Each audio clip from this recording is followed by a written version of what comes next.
السلام عليكم ورحمة الله وبركاته. ازيكم يا حبايب قلبي؟ عاملين ايه؟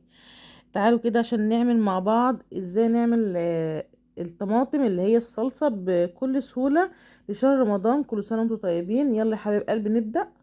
اول حاجة انا معايا هنا 5 كيلو من الطماطم. زي ما احنا عارفين الطماطم في السوق اليومين دول غالية. فانا قلت بقى الحق اخزن حبة طماطم علشان الطماطم هتغلى. انا جايبة 5 كيلو. الكيلو عامل 5 جنيه. فقلت اخزن كده حبة بحبة علشان على ما يجي شهر رمضان يكون لحقنا خزنا اي حاجة، علشان بيقولوا الطماطم هتغلى. فقلت بقى اجيب كده، لو كل يوم جبت لي 5 كيلو 4 كيلو 2 كيلو اعملهم و... واحطهم في الفريزر علشان يبقى عندي خزين حاجة خزينة اي حاجة. زي ما انتوا شايفين كده انا جبت كده طبق بلاستيك وحطيت فيه الطماطم علشان اغسلها. هي مفيهاش اي حاجة، هي نظيفة يا دوبك، بس كام طماطمايه كده كانوا زي ما انت شايفاها كده. شلت الحتة البايظة. هي نظيفة وحلوة قوي، وكمان الصغيرة دي بتبقى مسكرة، بتبقى حلوة قوي. انا جبت بقى عندي كده بنجراية بتخلي طعم الصلصة تحفة ولون كمان. وكمان يا جماعة البنجر دوت حلو قوي للأنيميا، وصحي حلو جدا يعني مش وحش. وفي نفس الوقت هنحمر معانا الطماطم، هتخليه لون احمر، وتخلي الصلصة تبقى حلوة لما يجي نعمل بقى اي حاجة. بطاطس اي حاجة يعني محشي، وكمان خصوصا للمحشي هتبقى حلوة قوي. والبنجر حلو قوي ده، ودخلناه في اي اكلات في سلطة بتبقى حلوة عشان الانيميا. فحلوة قوي لما تدخلي البنجر في كل اكلاتك. خلاص كده انا خلاص كده خلصت كل كمية طماطم زي ما انتم شايفين. اهم حاجة اغسلها حلو، خلي المية كده شغالة زي مية جارية كده تنضف معانا الطماطم. خلاص خلصنا كده كل الكمية. انا بقى هبدأ بقى ايه، اولع على البوتاجاز بتاعنا علشان اخلي الطماطم تغلي. واهم حاجة تولعي البوتاجاز على نار وسط علشان الطماطم ما تتحرقش معانا. خليها تغلي براحتها وتاخد سواها براحتها. انا هغطي كده الحله واسيبها تغلي لمده ربع ساعه. بعد ما تغلي زي ما انت شايفاها كده، وطي النار خالص علشان ما تفرش. هتلاقيها غرقت لك البوتاجاز. لا وطي علشان ما تتحرقش معانا، وفي نفس الوقت ما تبهدلش الدنيا. خلاص كده هتغلي كده لمده ربع ساعه، واسيبها بقى خلاص هغطيها واسيبها بقى تبرد خالص. بعد ما تبرد خالص تاني يوم سيبين دي اعملان بالليل. تاني يوم خلاص كده بردت معانا. هبدأ بقى اعمل ايه بقى؟ هبدأ انا هضربها في الخلاط. هضربها في الخلاط زي ما انتوا شايفين كده. انا ضربت كده اول شفشق، وجبت مصفى كده زي ما انتوا شايفين، علشان المصفى ديت بتمنع اي تفل تنزل في قلب الصلصة. لما تصفيها بتبقى حلوة قوي.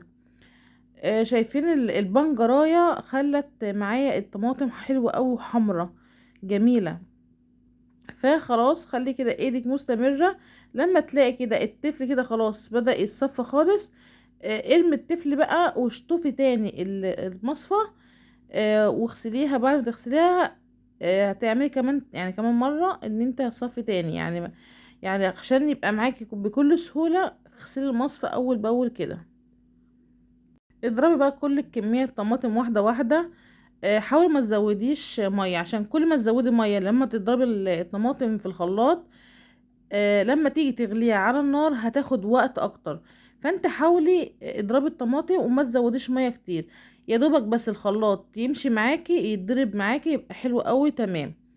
خلاص يا حبيب قلبي، فكده خلاص خلصت كده كل الكميه. هرجع لها تاني احطها على النار علشان اديها غلوه، ونحط مع بعض مكون علشان نحفظها، عشان بقى لما نيجي نشيلها لشهر رمضان. خلاص يا حبيب قلبي انا ولعت كده على الحله. هبدا بقى اجيب ايه بقى.